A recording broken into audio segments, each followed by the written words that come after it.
Masechet Kiddushin, traité Kiddushin, Daf Mem He, feuille numéro 45. Nous sommes à la feuille 44, à l'avant-dernière ligne. Motive Rav Hamnuna. Rav Hamnuna objecte à partir d'une braïta qui dit En mochach likrovim. Le père n'a pas le droit de vendre sa fille en servant hébreu à des proches parents. Parce que ils ne peuvent pas se marier avec elle. Or, la Torah a donné cette possibilité. Mishum Rabbi Lazar Amrou, au nom de Rabbi Lazar, on a dit Mochar likrovim, il a le droit de la vendre à des proches parents. Veshavin, et tous sont d'accord, chez Mochar Almana le Kohen Gadol, Grusha Vachalutza le Kohen Idiot, qu'il peut la vendre lorsqu'elle est veuve à un grand prêtre, ou lorsqu'elle est divorcée, ou qu'elle a accompli la cérémonie du déchaussement à un prêtre simple, parce que, bien que la relation est interdite, mais le mariage est valable. Hay Almana Echidami. Mais c'est quoi le cas d'une femme ici qui est vendue alors qu'elle est déjà veuve? Il est Malekitcha Avia, si c'est que le père l'avait déjà mariée une première fois, il l'avait acquise par acquisition des liens du mariage. Mimatsim Masbinlah, est-ce qu'il peut par la suite la vendre comme servante? Voilà qu'un homme ne peut pas vendre sa fille en servante après qu'il l'ait une fois déjà mariée. Et là, de Kaddish Nafsha. Donc forcément, c'est elle-même qui s'est mariée sans demander l'accord du père, avec Akarila Almana, et on voit qu'on l'appelle veuve.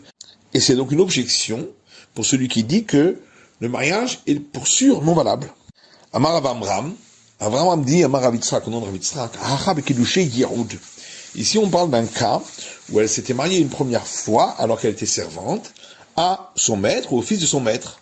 Vadiba de Rabbi Yosef Rabuda, ça va d'après Rabbi Yosef fils de Rabuda, d'Amar Maot Arishonot, Lav Kiddushin Ditnu, qui dit que lorsque elle avait été vendue comme servante, l'argent que le père avait reçu n'est pas considéré comme l'argent du mariage. Et c'est donc elle-même qui s'est acquise par acquisition du lien du mariage. C'est pourquoi le père peut la vendre par la suite, encore une fois en servante.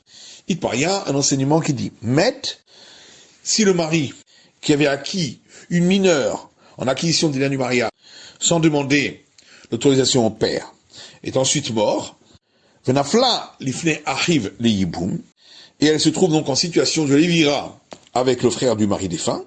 Amaravuna amarav, Ravnuna dit au nom de Rav, Vemaenet le ma'amaro, venam maenet le zikato.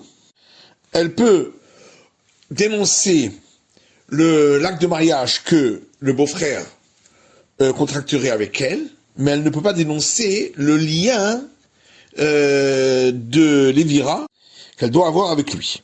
Ketzad, comment cela?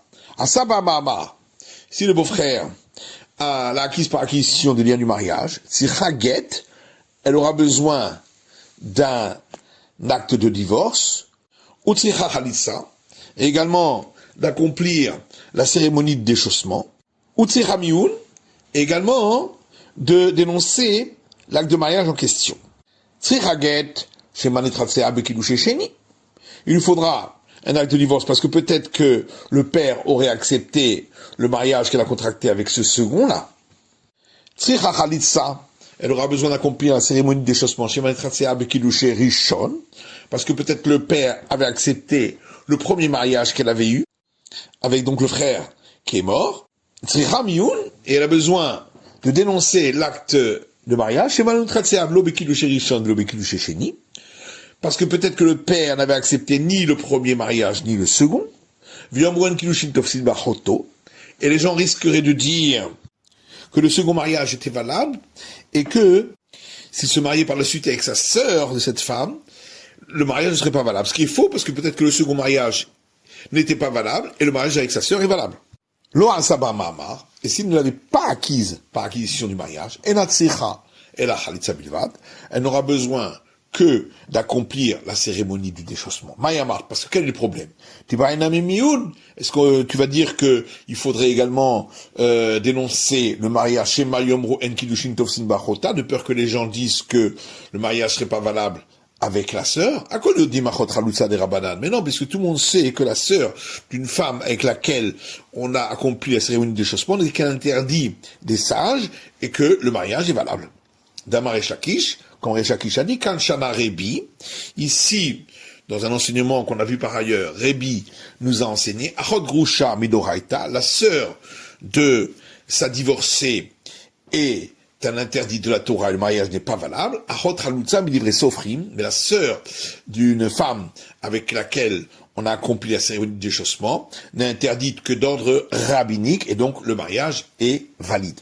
Hanou betre davu kashatu hamra, tout est tsipé bebavel.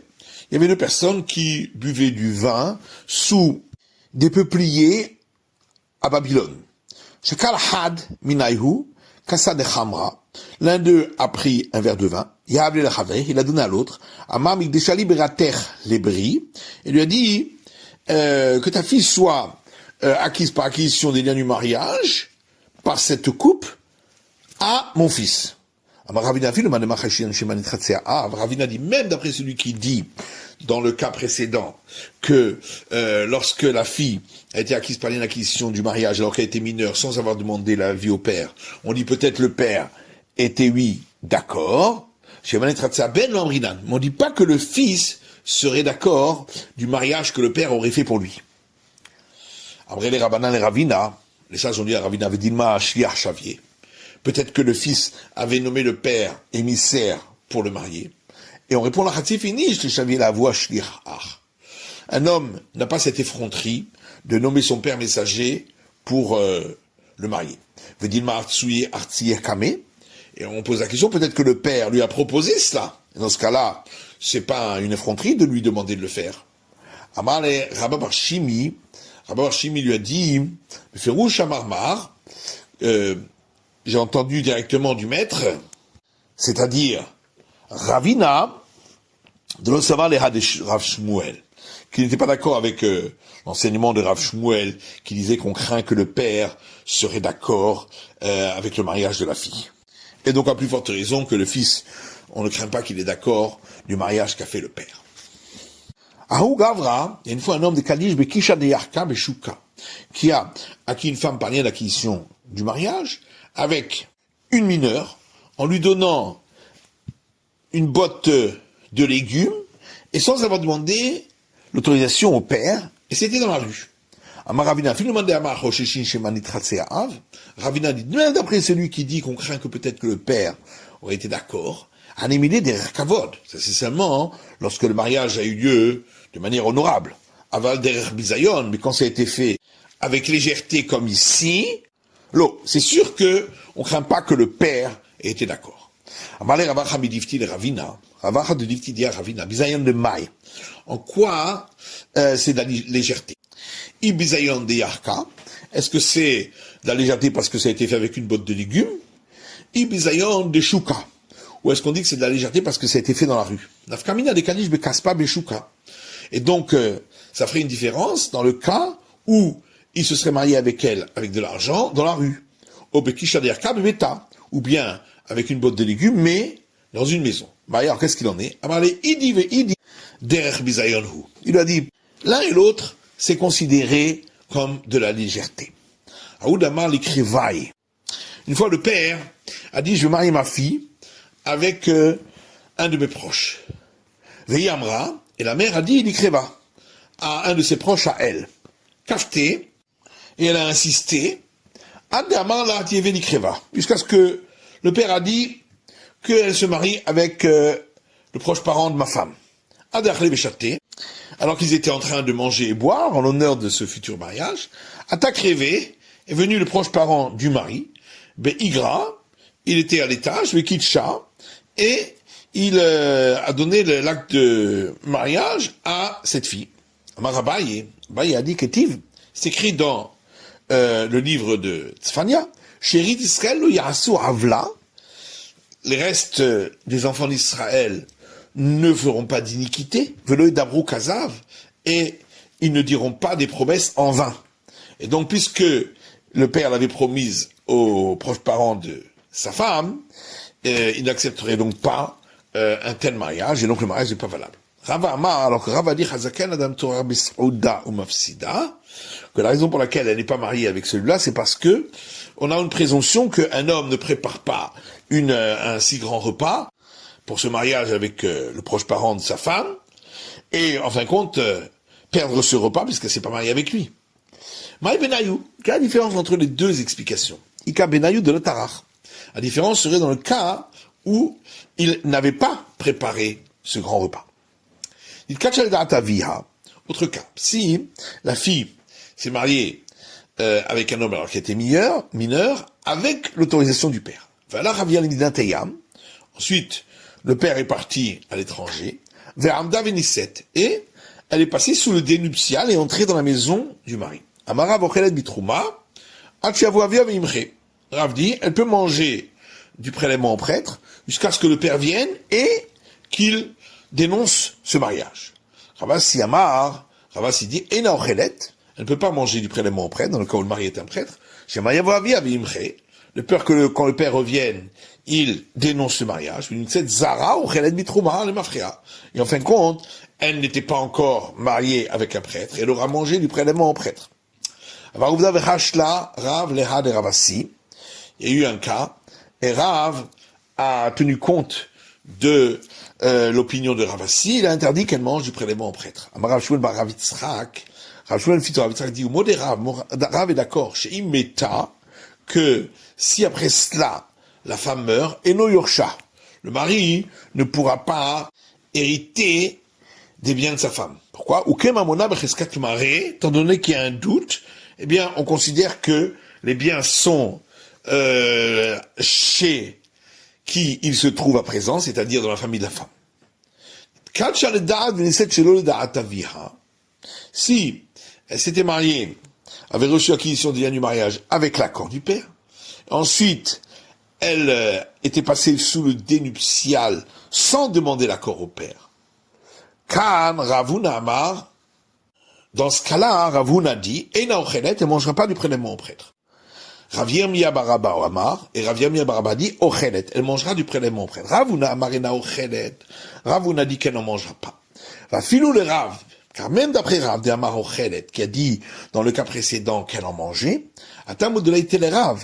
C'est-à-dire parce que là-bas, le père n'était pas là, il était parti à l'étranger, et donc, le père accepte que elle est passée sous le dénuptial sans lui demander l'autorisation, puisqu'il n'était pas là. Avalachad était le Rav.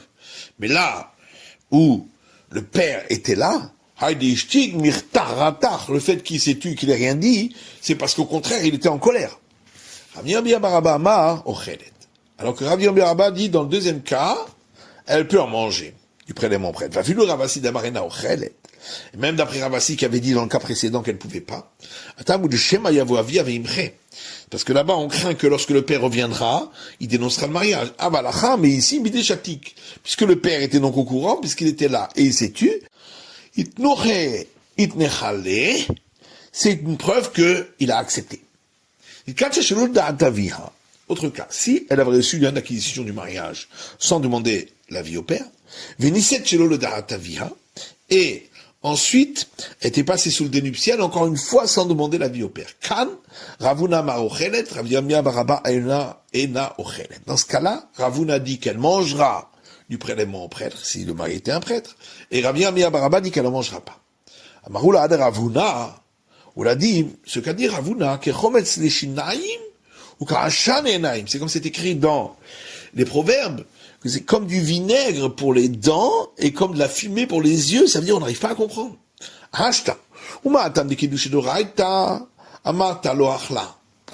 Si déjà, dans le cas où elle avait été acquise par l'acquisition du mariage avec l'accord du père, donc c'était une acquisition de la Torah, malgré tout Ravuna disait que elle ne mange pas de prélèvement au prêtre, lorsqu'ensuite elle est passée sous le dénuptial sans demander l'accord du père. Ici, où l'acquisition des biens du mariage n'avait pas été faite en demandant l'accord du père, n'est-ce pas, à plus forte raison qu'elle ne mangera pas de prélèvement au prêtre. Et c'est pourquoi, dit-il, Nirin divrei tamid. Je préfère les paroles du disciple, c'est-à-dire de Rav Yirmiyah, qui dit qu'elle ne mangera pas du prélèvement au prêtre. Amar Rava, Rava dit, Maïtama de Ravuna. Quelle est la raison de Ravuna?